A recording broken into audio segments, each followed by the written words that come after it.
Hi hello అందరికీ నమస్కారం. నేను మీ వాణి. ఇవాళ మనం ఈ వీడియోలో వెంటాడే నీడ పార్ట్ 15 వినబోతున్నాం. ఫ్రెండ్స్, మీరు కానీ మన ఛానల్ని ఫస్ట్ టైం చూస్తున్నట్లయితే ప్లీజ్ సబ్స్క్రైబ్ చేసుకోండి. అలాగే ఈ వీడియోని తప్పకుండా లైక్ చేసి స్టోరీ ఎలా ఉందో కమెంట్ చేయండి. మరి ఎందుకు ఆలస్యం, స్టోరీ వినేద్దామా? తన రివాల్వర్ని పొజిషన్లో ఉంచుకొని డోర్ తెరవమన్నాడు సిఐ కిషోర్. ఒక కానిస్టేబుల్ డోర్ తెరుస్తూ ఉండగానే బయట బైక్ స్టార్ట్ అయిన శబ్దం వినిపించింది. కిషోర్ వేగంగా బయటకు వచ్చాడు. అప్పటికే ఆ ఆగంతకుడు గేట్ దాటుకొని అంత పెద్ద వానను కూడా లెక్క చేయకుండా విజయవాడ రూట్లో వెళ్తున్నాడు. ఒక కానిస్టేబుల్ ని అక్కడే ఉండమని చెప్పి మిగతా ఇద్దరితో తన వెహికల్లోకి ఎక్కి అతన్ని చేస్ చేస్తాడు కిషోర్. పెద్ద వాన కాబట్టి దూరంగా వెళ్లే వాహనాలు అతనికి కనబడడం లేదు. అలా వెళుతూనే ఏసీపీ ప్రతాప్ కి కాల్ చేశాడు. ప్రతాప్ మాట్లాడుతూ అతన్ని వెనక్కి తిరిగి వచ్చి వికాస్ అత్తమామలకు హాని చేయవచ్చు, నువ్వు వెంటనే వెనక్కి వచ్చేయి, వాళ్ళకి ప్రొటెక్షన్ గా ఉండు. దగ్గరలో ఉన్న టోల్గేట్ దగ్గర బైక్ లో సింగిల్ గా వస్తున్న వ్యక్తుల్ని ఆపి విచారించాలని లోకల్ పోలీసులకు నేను ఫోన్ చేస్తాను అన్నాడు. వెంటనే తన వెహికల్ ని వెనక్కి తిప్పమన్నాడు కిషోర్. ఒక బైక్ మామిడి తోట దగ్గర గేట్ నుండి లోపలికి వెళ్లడం చూశాడు. వీళ్ళ వెహికల్ అక్కడికి చేరేసరికి అతను గుడిసె తలుపును కాలితో బలంగా తన్నుతూ కేకలు పెడుతున్నాడు. గేట్ బయట జీప్ ఆగిన శబ్దం వినగానే అతడు తోటలోనికి పరుగు తీశాడు. అతని వెనకే పరిగెత్తుతాడు కిషోర్. వెనక నుంచి అతని కాళ్లకు గురి చూసి షూట్ చేస్తాడు కిషోర్. కానీ అతని బుల్లెట్ తగ్గలేదు. చెట్ల మధ్య పరిగెడుతుకుంటూ వెళ్ళి కిషోర్కి కనబడకుండా పోయాడు.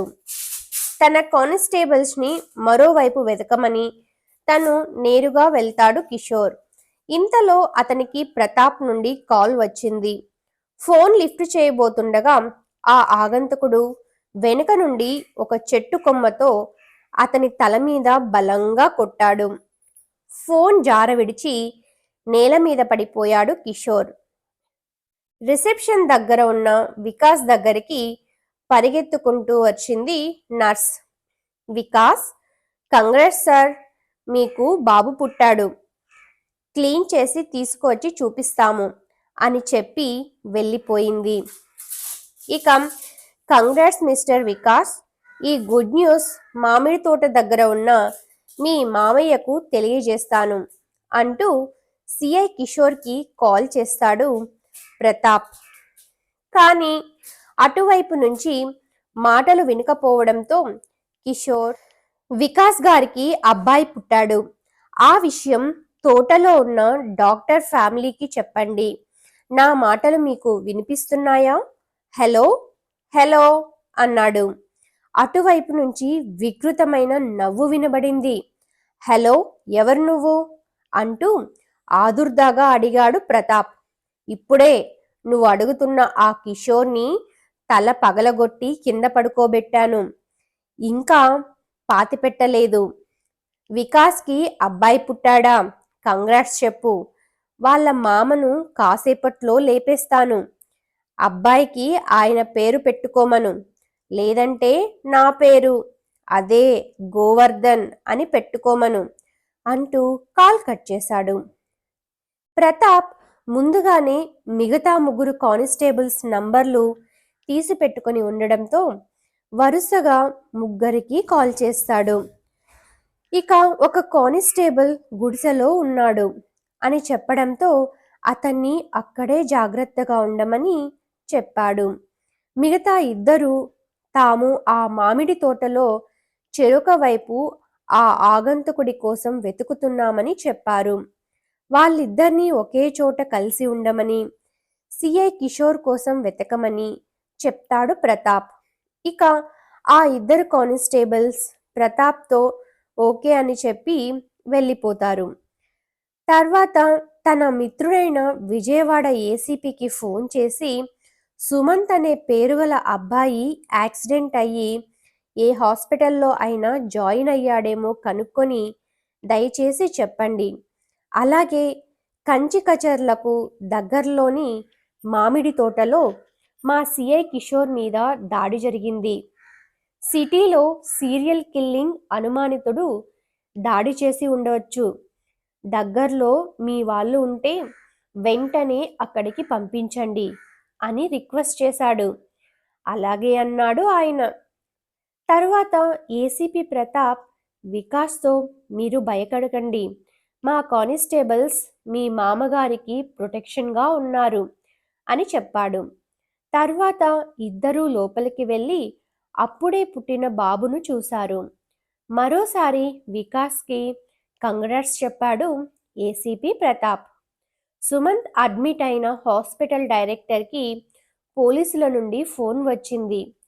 అన్ని హాస్పిటల్స్ను ఎంక్వైరీ చేస్తున్నాము. మీ హాస్పిటల్లో సుమంత్ అనే పేరుతో ఎవరైనా యువకుడు బైక్ యాక్సిడెంట్ అయ్యి అడ్మిట్ అయ్యాడా? అతని ప్రజెంట్ పొజిషన్ ఏంటి అని అడిగారు. అతన్ని అడ్మిట్ చేసింది హైవే పెట్రోలింగ్ పోలీసులు. విషయం మీ డిపార్ట్మెంట్కి ఆల్రెడీ ఇన్ఫామ్ చేశాము. అయితే అప్పుడు అతని పేరు సుమంత్ అని మాకు తెలియదు.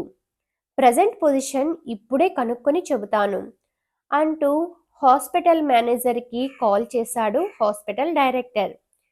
ఆయన ఇప్పుడే కనుక్కొని చెబుతాను అంటూ సుమంత్ ఉన్న గదిలోకి వెళ్ళాడు. కానీ అక్కడ అతను లేకపోవడంతో కంగారుగా బయట ఉన్న సెక్యూరిటీని ప్రశ్నించాడు. ఆ అబ్బాయి డిశ్చార్జ్ అయినట్లు మన గోవిందం చెప్పాడు. ఆ పేపర్లు మళ్ళీ చూపిస్తానని, పేషెంట్ని ఆటో ఎక్కించి వస్తానని ఇప్పుడే తీసుకుని వెళ్ళాడు అని చెప్పాడు సెక్యూరిటీ గార్డ్. అతన్ని ఎవరూ డిశ్చార్జ్ చేయలేదు, పద అతను ఎక్కడ ఉన్నాడో చూద్దాం అంటూ సెక్యూరిటీని తీసుకుని వర్షంలో తడుస్తూ రోడ్డులోకి వచ్చాడు మేనేజర్. ఆ సందు మలుపు తిరిగితే మెయిన్ రోడ్ వస్తుంది. ఆ మెయిన్ రోడ్ని సమీపిస్తున్నారు సుమంత్ అలాగే గోవిందు. రోడ్డు మీద వేగంగా వస్తున్న లారీ కిందకి సుమంత్ని తోసేయాలని ప్రయత్నించాడు గోవింద్. కానీ ఎంత ప్రయత్నించినా అతని వల్ల కాలేదు. ఏదో శక్తి సుమంత్ని పడిపోకుండా ఆపిందని అర్థమైంది అతనికి. ఇంతలో వెనుక నుండి హాస్పిటల్ మేనేజర్, సెక్యూరిటీ కేకలు పెడుతూ అక్కడికి చేరుకున్నారు. వాళ్ళు దగ్గరకు వచ్చి గోవింద్ను గట్టిగా పట్టుకొని, డిశ్చార్జ్ కాకుండానే పేషెంట్ని ఎందుకు తీసుకుని వచ్చావు అని ప్రశ్నించారు. గోవిందు కాసేపు పిచ్చి చూపులు చూసి వాళ్లను విదిలించుకొని వేగంగా వస్తున్న కారు ముందుకు దూకేశాడు. కారు డ్రైవర్ అప్రమత్తుడై వెంటనే బ్రేక్ వేసినప్పటికీ ఫ్రంట్ టైర్ గోవిందు ఛాతి మీద నుండి వెళ్ళింది. వెంటనే అతన్ని బయటకు లాగి అదే హాస్పిటల్లో అడ్మిట్ చేశారు. హోమం పూర్తయితే సుమంత్కి ఏ ఆపద లేనట్లే కదా? శంకర శాస్త్రిని అడిగాడు చలపతిరావు. అవును, ఏ ఆపద ఉండదు. కానీ శత్రువు సామాన్యుడు కాదు. హోమం జరగనివ్వకుండా చేయడానికి చివరి వరకు ప్రయత్నిస్తాడు. అలాగే హోమం ప్రారంభమయ్యేలోగానే సుమంత్కి ఏదైనా హాని చేయాలని చూస్తాడు. సుమంత్ ఫోటో ఒకటి ఇవ్వండి. అష్టదిగ్బంధన మంత్రం నిక్షిప్తం చేసిన తాయెత్తును ఆ ఫోటో పైన ఉంచి విభూది చల్లుతాను. హోమం ముగిసే వరకు అతనికి రక్షణ లభిస్తుంది అన్నాడు శంకర శాస్త్రి. సుమంత్ ఫోటోని ఆల్బమ్ నుంచి బయటకు తీశాడు చలపతిరావు. హఠాత్తుగా ఆ ఫోటో అతని చేతిలోంచి జారి కింద పడబోబోయింది. దూరంగా కుర్చీలో కూర్చుని ఉన్న శంకర శాస్త్రి వేగంగా ముందుకు వచ్చి తన కుడి చేతిని చాపి ఆ ఫోటోని కింద పడకుండా అందుకున్నాడు. ఆయన అంత వేగంగా అక్కడికి ఎలా వచ్చాడో చలపతిరావుకి అర్థం కాలేదు. ఒక ప్లేట్లో బియ్యం తెప్పించుకొని దానికి 8 వైపులా కుంకుమ బొట్లు పెట్టి సుమంత్ ఫోటోను ప్లేట్ మధ్యలో ఉంచాడు.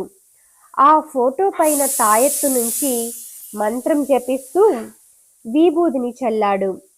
తరువాత తనే స్వయంగా ఆ ప్లేటును తీసుకొని దేవుడి గదిలో ఉంచాడు.